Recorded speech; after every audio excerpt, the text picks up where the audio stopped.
Ritual required reciting ancient obsolete language. Human asked, "Do you want the dialect or original?"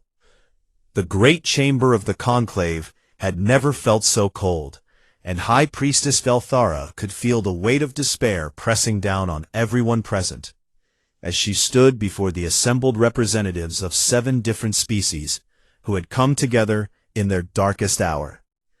For 3 full cycles, they had argued and debated and searched through every archive they could access, looking for any solution to the nightmare that was consuming their stars, one by one. And now, they had found only one answer, buried in texts so old that nobody remembered who had written them.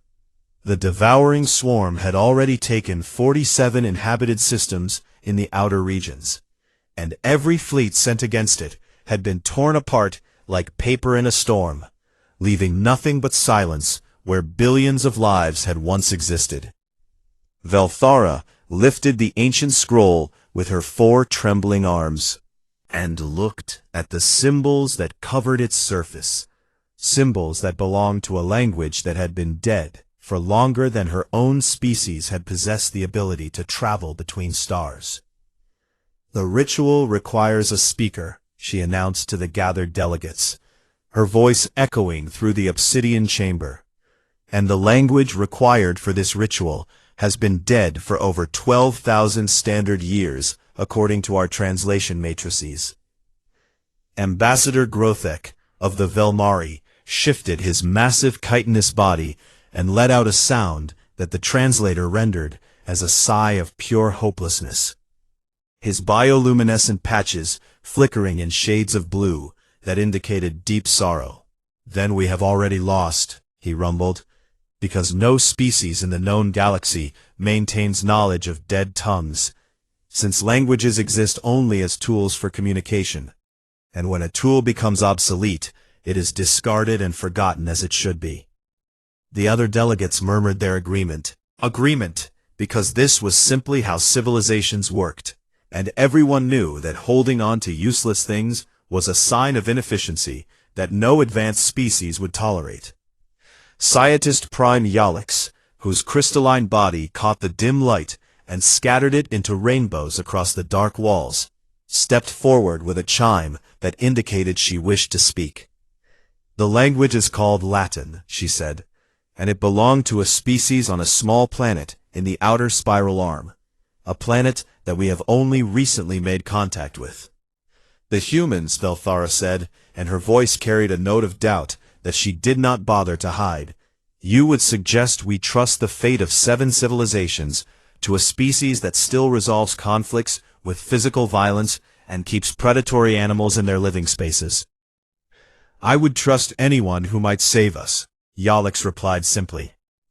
Grothek made a harsh clicking sound with his mandibles that expressed disbelief mixed with desperation, and he turned his compound eyes toward the scientist with obvious skepticism. "What makes you believe these humans would know a language that died 12,000 years ago, when even we who are far older than them have not preserved such useless information?" Yalix's crystal form pulsed with soft light as she accessed the data streams that connected to human information networks, and what she found there made her pause in genuine confusion. "Their networks contain extensive documentation of this Latin language," she reported, "and there appear to be institutions dedicated entirely to studying and teaching it, despite the fact that it has not been spoken in common use for many of their centuries." "That makes no sense," another delegate interjected. "Why would any species waste resources on something that serves no practical purpose?" "I do not know," Yalix admitted, "but the records indicate that millions of humans have studied this dead language, and some of them can speak it with what they claim is fluency." High Priestess Velthara looked down at the scroll in her hands and felt a tiny spark of hope ignite in her chest, despite her reservations about the violent and chaotic species that had only joined the Galactic Compact 80 cycles ago. The ritual was their only chance, because conventional weapons had failed, and conventional strategies had failed, and conventional everything had failed, against an enemy that seemed to exist partially outside of normal space. "Send the message," she ordered, "and pray to whatever forces you believe in, that these humans are as strange as they appear to be." The transmission shot across the void of space at faster-than-light speeds, carrying with it the desperate plea of 7 civilizations that were running out of time and running out of options. Meanwhile, on the diplomatic vessel Artemis, Lieutenant Commander Kyle Bennett was enjoying his 3rd cup of coffee of the day morning and reading through a report about trade negotiations that was so boring it made his eyes water. He was the cultural attaché for this mission, which meant his job mostly involved explaining to confused aliens why humans did things that seemed completely insane to every other species in the galaxy. Just last week he had spent 4 hours explaining the concept of pets to a Velmari diplomat who could not understand why humans would willingly share their homes with small predators that serve no practical function. "Because they are cute and we love them," Kyle had said, and the Velmari had looked at him like he had grown a second head. Captain Maria Santos walked into the briefing room with a datapad in her hand, and an expression on her face that Kyle had learned to recognize as the look she got when something very strange was happening. "We just received a priority transmission from the Conclave of 7 Stars," she said, sliding the datapad across the table to him. "And apparently the fate of multiple civilizations depends on finding someone who speaks Latin." Kyle nearly choked on his coffee and had to spend several seconds coughing before he could respond to what had to be some kind of joke. "Latin," he repeated, "like ancient Roman Latin, the language of Cicero and Caesar and Catholic church services." "That is what the transmission says," Maria confirmed. "They have some kind of ancient ritual that requires recitation in this specific language, and they assumed nobody in the galaxy would know it." Kyle leaned back in his chair and ran a hand through his brown hair while he processed this information that seemed too absurd to be real. "I mean, I took 4 years of Latin in high school," he said slowly, "and I minored in classical languages at the academy because I thought it was interesting, but I would not call myself an expert or anything." Maria stared at him with an expression of complete disbelief that made him feel like he had said something shocking. "You speak a dead language," she said flatly. "Lots of humans do," Kyle replied with a shrug. "Latin and ancient Greek and Sanskrit and Old Norse and Biblical Hebrew and dozens of others. And we have entire university departments dedicated to studying languages that nobody has spoken in regular conversation for hundreds or thousands of years." Why would anyone do that? Kyle thought about his grandmother, who still said grace in Latin at every Sunday dinner, because that was what her grandmother had done, and her grandmother before that, going back generations beyond counting. "Because that is what our grandparents did," he said. "And we keep the old words alive because they are ours, because they are where we came from, because forgetting them would mean losing a part of who we are." Maria shook her head slowly, like she was seeing him for the first time. "Because apparently you are going to save the galaxy with your useless hobby." 12 hours later, Kyle stood in the great chamber of the conclave and looked up at beings that towered over him and surrounded him and watched him with eyes and sensors and organs he could not even identify. He felt very small and very human, and very much like someone who had wandered into the wrong room at a party. High Priestess Velthara approached him with movements that his translator suggested indicated reverence, though her alien features made it impossible to read her expression. "You truly speak the ancient tongue?" she asked. "I can read and speak Latin," Kyle confirmed, while trying not to let his voice shake. "So how complex is this ritual text you need recited?" She handed him the scroll, and he studied it carefully for several long minutes, while every being in the chamber watched him in anxious silence. "This is ecclesiastical Latin," he finally said. "Grammar structure suggests it was translated from something older, maybe classical era or even archaic. and there are some phrases here that would have been outdated by the time of Cicero. The chamber went completely silent.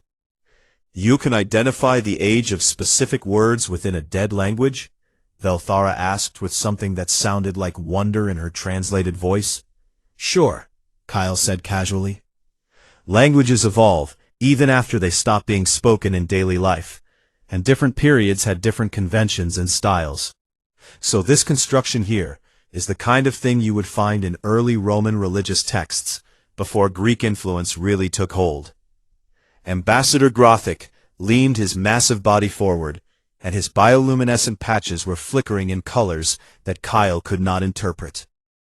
Are you saying, the alien asked slowly, that you could recite this text in multiple versions of the same dead language?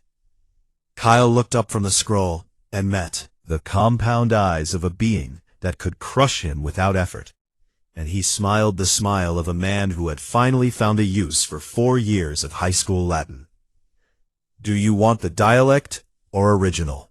Ritual required, reciting ancient obsolete language. Human asked, do you want the dialect or original? The question hung in the air of the great chamber like a physical thing, and for several long moments, nobody moved or spoke or seemed to breathe, as every being present tried to understand what they had just heard. Scientist Prime Yalix was the first to recover, her crystalline body chiming softly as she processed the implications of what the human had just offered. There are multiple versions, she asked, and her translator could not hide the disbelief that colored her words. Kyle nodded with the casual confidence of someone who did not fully realize how extraordinary his knowledge appeared to beings who had thrown away their own linguistic heritage long ago. Latin was spoken across a huge empire for over 1,000 years, he explained, warming to a subject that he had loved since his first Latin class, when he was just 14 years old. Latin, a soldier spoke while stationed in Gaul, was different from what a senator spoke while giving speeches in Rome. He began to pace the chamber with the scroll in his hands, his academic enthusiasm temporarily overriding his awareness that he was lecturing beings who could destroy planets with their technology.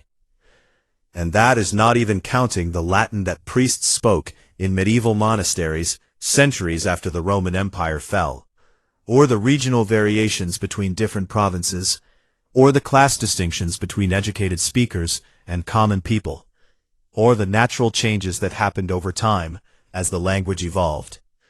High Priestess Velthara felt something strange stirring in her chest, something that might have been hope if she allowed herself to feel such a dangerous emotion. You are saying that your species has preserved not just one dead language, but multiple variations of the same dead language across different time periods and regions, she asked.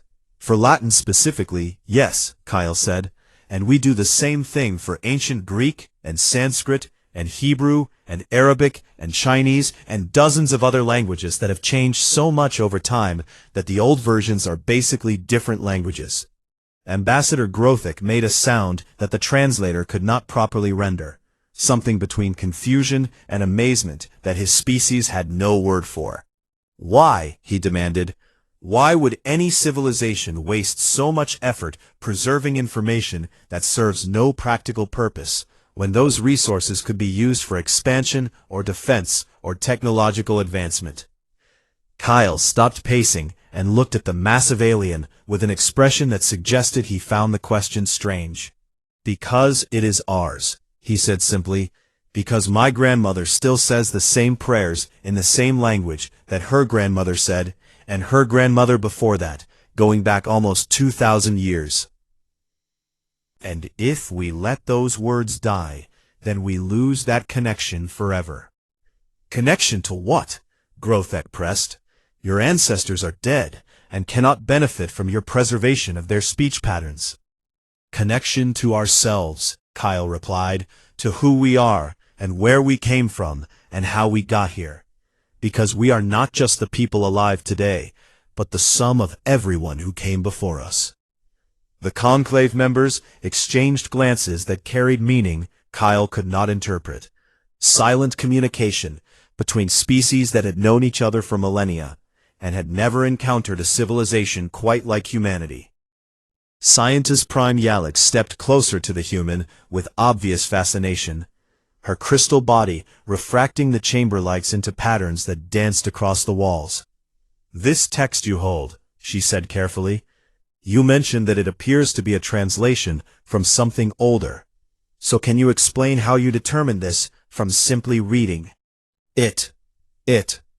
Kyle looked down at the scroll and traced some of the symbols with his finger as he organized his thoughts. Languages have patterns, he said, and when you study them long enough, you can see how they change over time, how certain words fall out of fashion and get replaced, how grammar structures shift to become simpler or more complex, how outside influences from other languages leave their marks.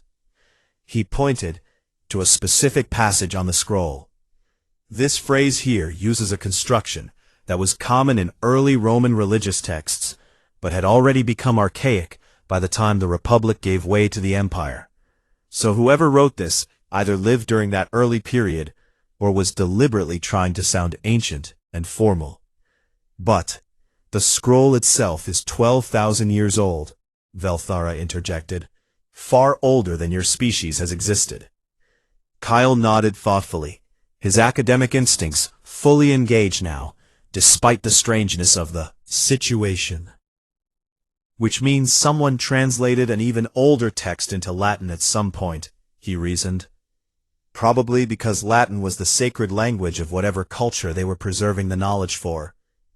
And they chose the most archaic form of Latin they knew to make it sound properly ancient and holy. "You can determine all of this from the grammar?" Yalix asked with undisguised wonder. "Grammar tells stories," Kyle said with a small smile.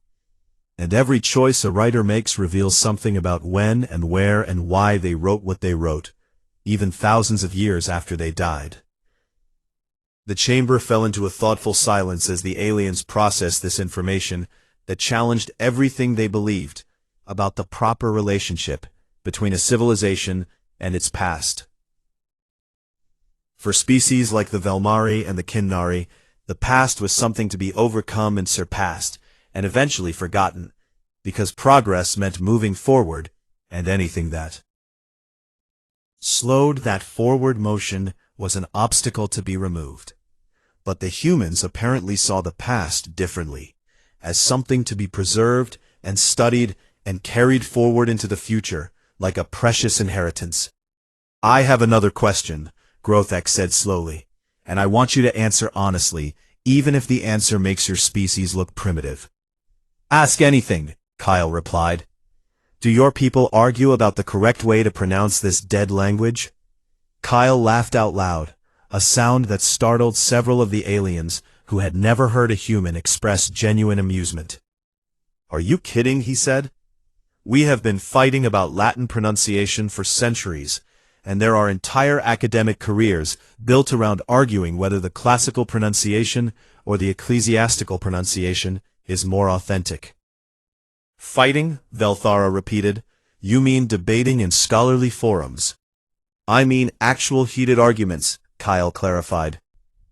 "Professors refusing to speak to each other, and academic journals publishing scathing responses to each other, and conferences where people stand up and accuse each other of linguistic heresy over the pronunciation of a language nobody speaks anymore," Grothek said flatly. "The Romans spoke it," Kyle replied with unexpected passion, "and the medieval monks spoke it, and the Renaissance scholars spoke it, and the priests and lawyers and doctors spoke it for generation after generation.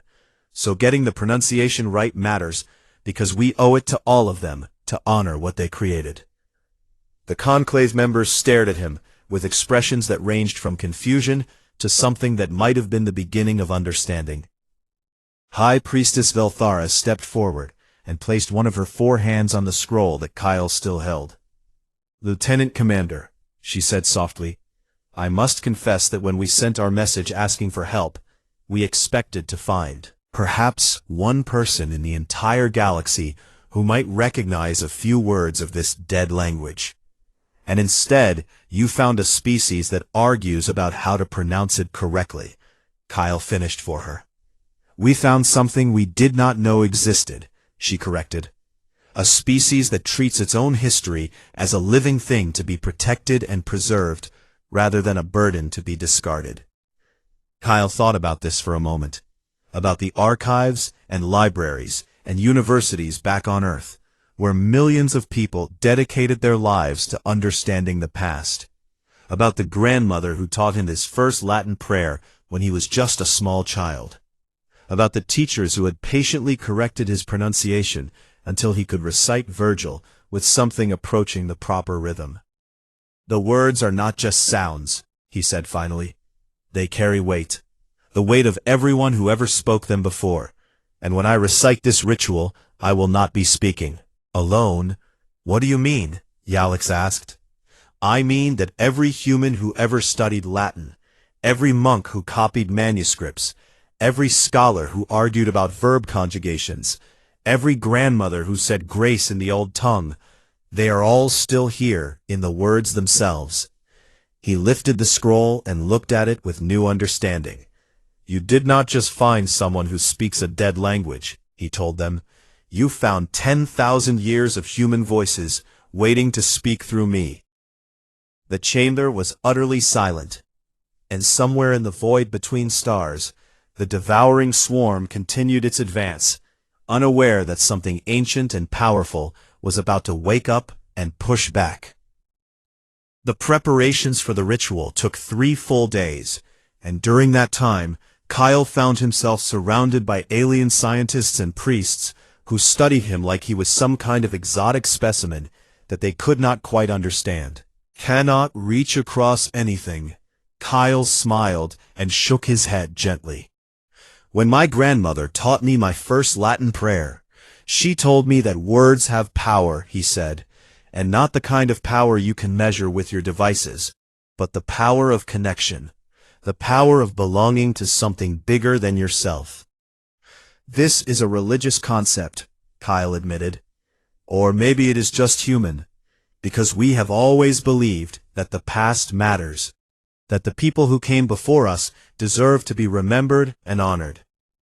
High Priestess Velthara interrupted their conversation with a gesture that indicated she needed to speak with the human privately, and Yalix reluctantly withdrew to continue her scanning from a distance. I must ask you something difficult, Velthara said once they were alone, and I need you to be completely honest with me, even if the truth is not what I want to hear. Go ahead, Kyle replied. Can you actually do this? She asked, and her forearms made a motion that suggested deep anxiety. Can you actually recite this ritual correctly enough to seal the breach and stop the swarm? Kyle was quiet for a long moment as he considered the question and the weight of responsibility it carried. I do not know, he admitted finally, because I have never done anything like this before, and I have no idea if my pronunciation is accurate enough, or if my understanding of the text is deep enough. Velthara closed her eyes, and the expression on her alien face looked almost like grief. Then we are risking everything on uncertainty. Yes, Kyle agreed, but that is what faith is, right? Believing in something even when you cannot be sure it will work. We do not have faith, Velthara said. The Kinnari abandoned such concepts long ago in favor of empirical certainty.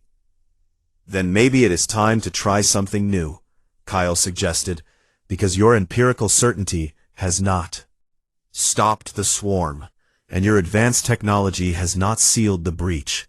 So perhaps what you need is not more certainty, but more connection. The High Priestess opened her eyes and looked at the human with an expression that Kyle could not interpret. Explain what you mean by connection. Kyle sat down on a low bench and invited her to sit beside him, which she did after a moment of hesitation. When I recite Latin, he began, I am not just making sounds that correspond to meanings. I am participating in a tradition that stretches back thousands of years, and every word I speak has been spoken by countless people before me. This is what you mentioned earlier, about carrying the weight of those who came before. Exactly, Kyle said, and that weight gives the words power. Not magical power, but the power of accumulated meaning. The power of all those human voices, united in a single purpose. Velthara was silent for a long moment. Concept that was so foreign to her way of thinking. The ritual text speaks of calling upon the Ancient Ones, she said finally, and we always assumed this referred to some external force, some beings beyond our dimension who would answer the call. What if it does not mean that? Kyle suggested. What if the Ancient Ones are not somewhere out there, but here, inside the words themselves, inside everyone who ever spoke them and believed in them? You are suggesting that the ritual draws power from memory, rather than from external entities. I am suggesting that memory is power, Kyle said, and that you have all forgotten this because you threw away your past while we kept ours. The next 2 days were spent in intensive preparation, with Kyle working to understand every nuance of the text, while the conclave made the physical arrangements for the ritual itself. He learned that the scroll contained an invocation that had been used once before, 1,000 years ago, when a previous civilization had faced a similar threat and had sealed a breach between dimensions to protect the galaxy.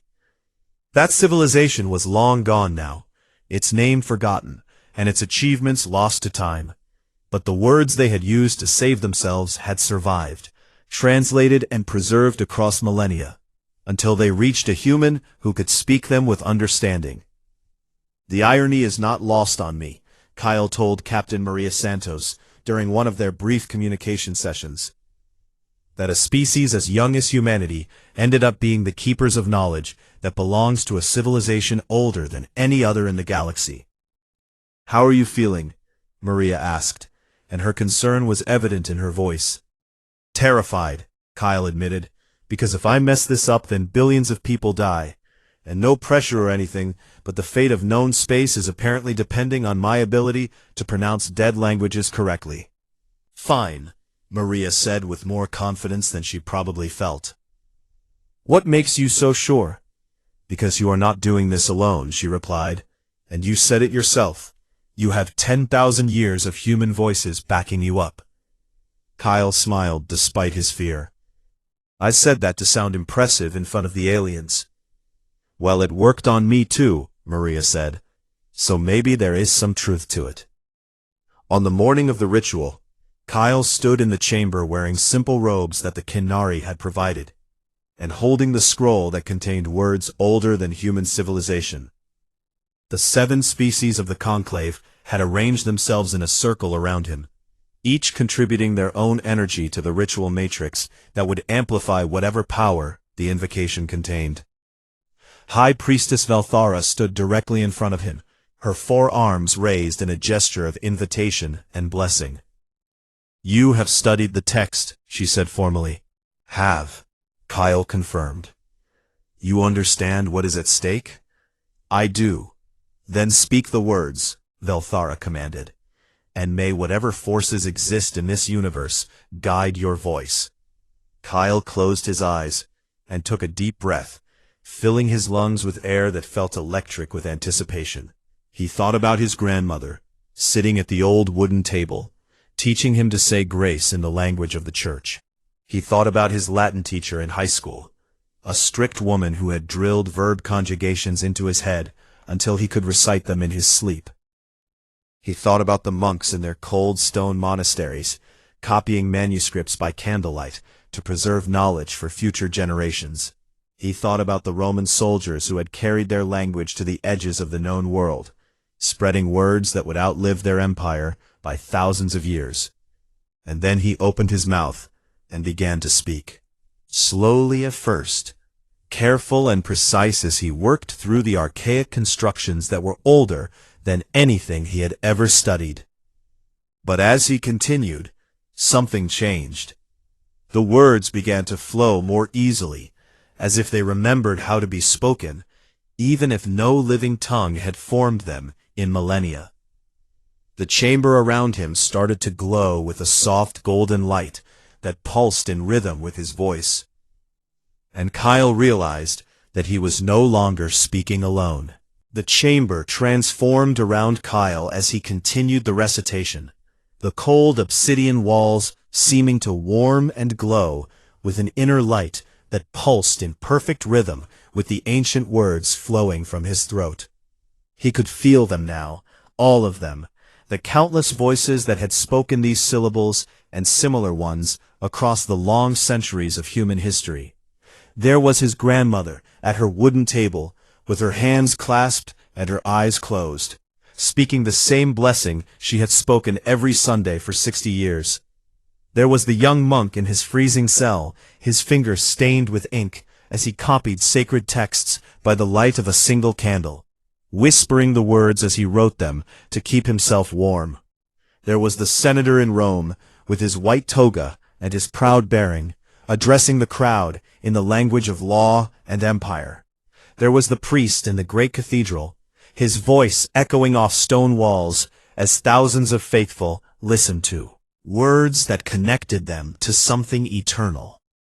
Kyle spoke, and they spoke with him, their voices layered beneath his like harmonies in a vast choir that spanned not space, but time itself.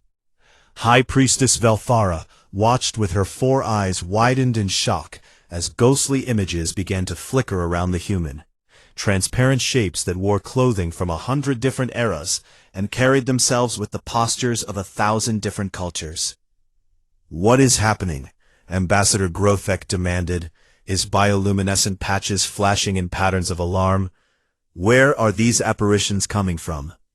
Scientist Prime Yalix was struggling to interpret the readings on her scanning devices, which showed energy signatures that made no logical sense. "They are not external manifestations," she reported with wonder in her crystalline voice. "They are coming from him, from the human himself, as if he carries all these beings inside his memory." "That is impossible," Grothek insisted. "He is a single individual with a finite brain capacity." "And yet the evidence is before us," Yalix replied, "unless you wish to argue that we are all experiencing the same hallucination." Kyle continued the recitation, unaware of the conversation happening around him, because he was somewhere else entirely now. Somewhere outside of normal space and time, where words had weight, and meaning had power. The invocation was building toward its climax, the phrases growing more complex and more demanding as they approached the heart of the ritual. His voice grew stronger, not louder, but deeper and richer, as if every generation of Latin speakers was adding their strength to his. A grandmother teaching a child to pray, a teacher drilling vocabulary into reluctant students, a scholar arguing passionately about proper pronunciation, a priest offering comfort to the dying, a lawyer pleading for justice, a poet reaching for beauty, a soldier praying for survival. All of them, all of their voices, all of their hopes and fears and dreams, channeling through a single human throat in a chamber at the edge of known space. The conclave members had fallen silent, their arguments and objections forgotten, as they witnessed something that their philosophies had no framework to explain. Velthara felt tears forming in eyes that rarely wept, moved by a display of something she finally recognized after so many thousands of years without it. This was faith. Not faith in gods or external powers, but faith in connection, faith in memory, faith in the unbroken chain of voices that linked the living to the dead and the dead to those yet to be born. The humans had never let go of this, had never traded it away for efficiency or progress, had carried it with them like a treasure beyond price. And now that treasure was saving them all. The golden light in the chamber intensified until it was almost blinding, and the energy readings that Yalix was monitoring shot past any scale her instruments could measure. Somewhere across the galaxy, the devouring swarm stopped its advance. The mindless hunger that had driven it to consume system after system suddenly encountered something it had never faced before. A force that pushed back, not with weapons or technology, but with the accumulated weight of human memory. 10,000 years of prayers and poems and pleadings. 10,000 years of words preserved and protected and passed down through generations. 10,000 years of human voices raised together in a single moment of desperate hope. The breach between dimensions that had allowed the swarm to enter normal space began to close. Forced shut by the pressure of meaning itself, Kyle reached the final passage of the invocation, and his voice rang out with power that shook the chamber and sent tremors through the obsidian floor. The last word hung in the air for a moment that seemed to stretch into eternity. And then there was silence. The golden light faded slowly, leaving the chamber dim, but somehow warmer than it had been before.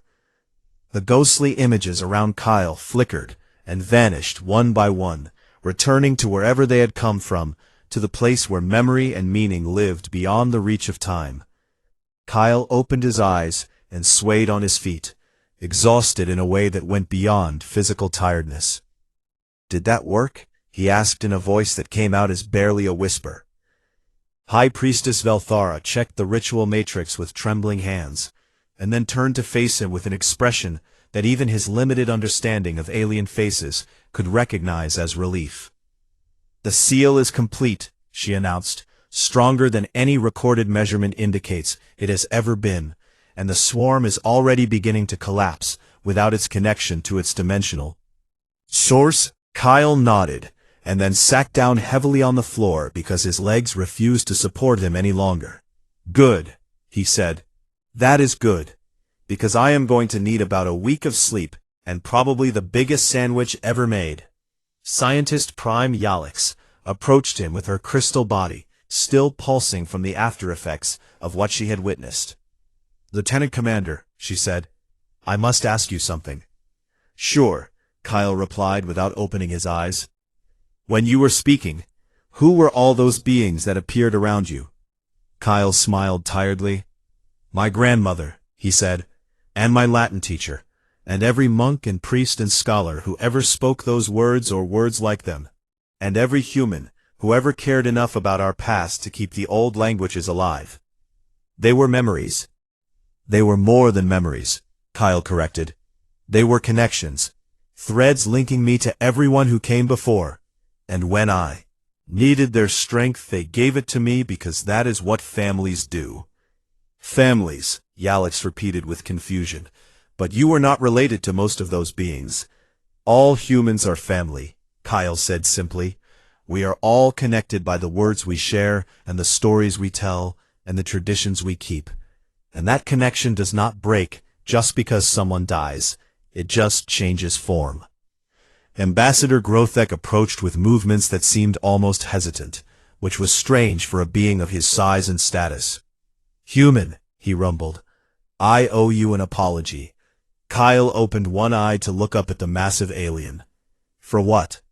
"For dismissing your species as primitive and violent," Grothek said, "because I see now that you possess something we lost long ago, something we did not even know we had lost until you showed us what it looked like."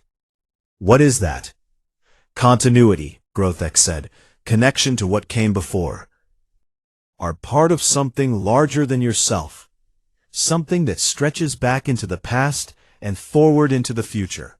Kyle closed his eye again and let his head fall back against the cool obsidian floor. "We call it heritage," he said, "or tradition, or sometimes just stubbornness, because humans do not like letting go of things, even when everyone tells us we should." "It saved us," Velthara said softly. "Your stubborn refusal to forget saved 7 civilizations and countless billions of lives." "Yeah, well," Kyle murmured as exhaustion finally claimed him, "wait until you see what we did with ancient Greek." And then he was asleep, surrounded by aliens who watched over him with something approaching reverence, the human who had reminded them what it meant to remember. One standard month after the ritual, the Galactic Compact convened an emergency session to discuss what the various species had begun calling the human question. The Great Assembly Hall was filled with representatives from hundreds of civilizations, all of them curious about the strange species that had saved 7-member worlds by speaking words that should have been forgotten thousands of years ago. They are a security risk, argued the Velmari representative, with his bioluminescent patches flashing in shades of red that indicated strong emotion. Because a species that maintains such connections to its past possesses power we cannot quantify or control. They are an asset, countered the Kinari delegate, with a wave of her forearms. Because when we needed someone who could speak a dead tongue, every species in this chamber had already discarded that knowledge, while the humans had not. The debate continued for hours, swinging back and forth between fear and hope and admiration as the assembled species tried to understand what humanity represented.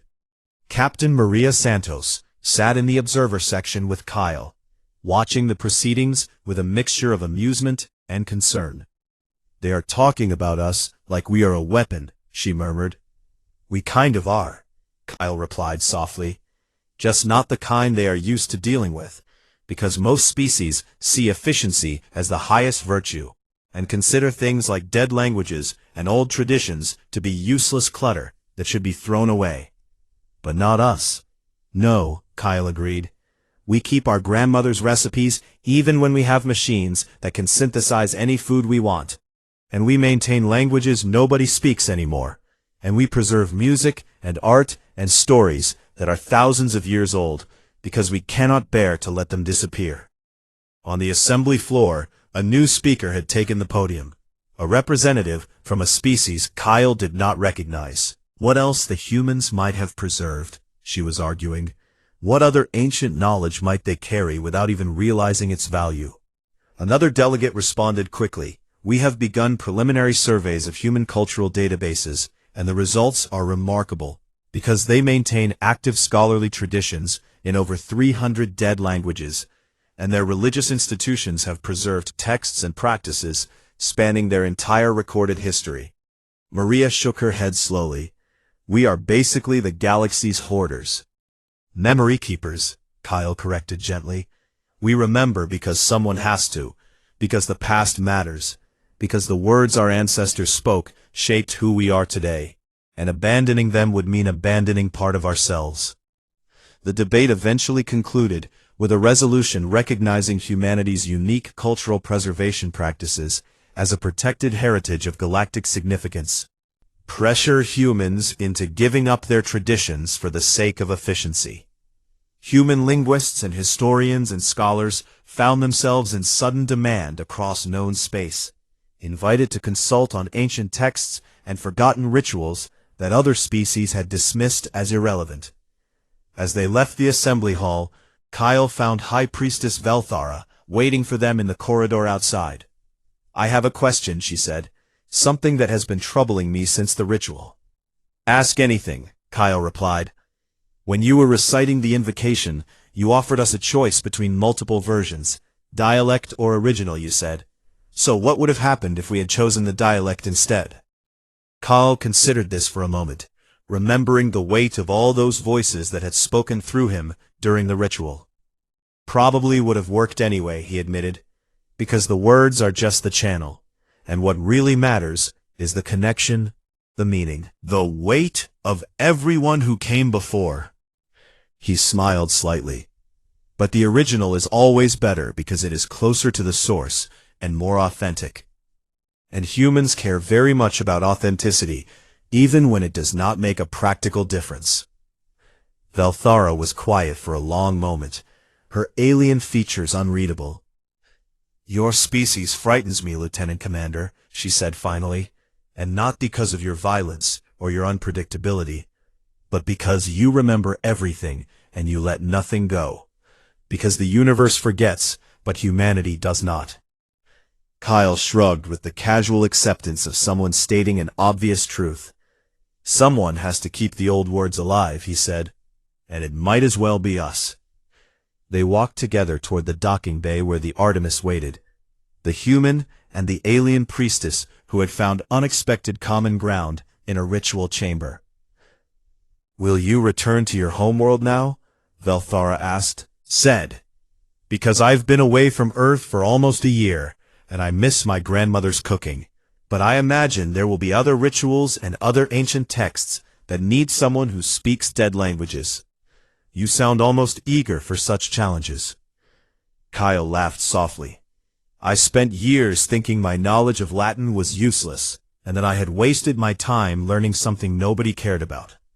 So discovering that it could actually save the galaxy was kind of validating. Your grandmother taught you this language. She taught me the first words, Kyle confirmed. The grace before meals that she learned from her grandmother, and then school taught me the rest. But it all started with her at that old wooden table. She sounds like a remarkable person. She is, Kyle agreed, and she is going to be absolutely insufferable when I tell her what happened, because she has been saying for years that Latin would be useful someday, and now she has. Proof. Maria joined them as they reached the ship, and the three of them stood for a moment looking back at the great assembly complex, where the future of human-galactic relations was still being discussed. What do you think happens now? Maria asked. Now, Kyle said thoughtfully, we teach them, not just the languages, but the reasons behind them, why we keep the old words and the old ways, why memory matters more than efficiency. You think they will understand? Some of them will, Kyle replied, and the ones who do not understand will at least learn to respect what we carry, because they saw what it could do when they needed it most. High Priestess Velthara touched Kyle's arm with one of her 4 hands, a gesture of farewell and blessing. Thank you, she said simply, for reminding us what we had forgotten. Thank the monks who copied manuscripts in the cold, Kyle replied, and the scholars who argued about pronunciation, and the grandmothers who taught their children to pray in languages they barely understood, because they are the ones who kept the words alive long enough for me to speak them. The Artemis broke orbit an hour later, carrying its crew back toward Earth and the simple pleasures of home. Behind them the stars burned steady and bright, no longer threatened by the devouring swarm that had collapsed when its dimensional bridge was sealed. And somewhere on 100 different worlds, scholars and scientists began to study humanity's strange obsession with dead languages and ancient traditions, wondering what other secrets might be hidden in the memories of a species that refused to forget. On Earth, an old woman sat at a wooden table and said grace in Latin as she had done every Sunday for 60 years. She did not know that her grandson had used those same words to save the galaxy. She did not know that her grandmother's prayers had echoed through dimensions to close a breach in reality itself. She only knew that the words mattered, that they connected her to everyone who had spoken them before, and that she would teach them to her great-grandchildren just as she had taught them to Kyle. Because that was what humans did. They remembered, and sometimes, when the universe needed it most, that was enough. The end.